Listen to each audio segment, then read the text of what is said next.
ഭിന്നത പിശാചിൽ നിന്നാണ്.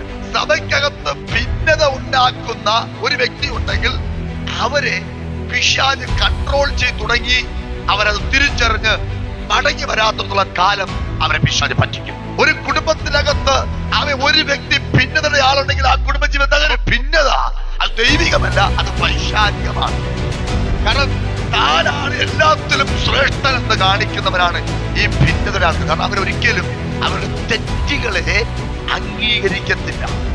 നമ്മുടെ ജീവിതത്തിൽ എവിടെയെങ്കിലും ഭിന്നതയുടെ ചിന്ത വരുന്നെങ്കിൽ ഓർത്തോളം പിശാച് മുതലെടുക്കുന്നു. ഭിന്നതയെ കണ്ടറിഞ്ഞ് നമ്മളതിനെ ഖണ്ഡിച്ചില്ലെങ്കിൽ പിശാച് സഭയെ പൊളിച്ചു കളയും, കുടുംബത്തെ പൊളിച്ചു കളയും, ബന്ധങ്ങളെ പൊളിച്ചു കളയും.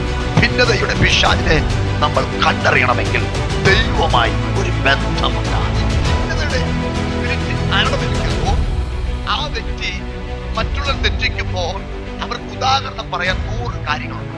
ഭിന്നത ഭാവിക്കാതെ ഒരാളിൽ പറയുമ്പോൾ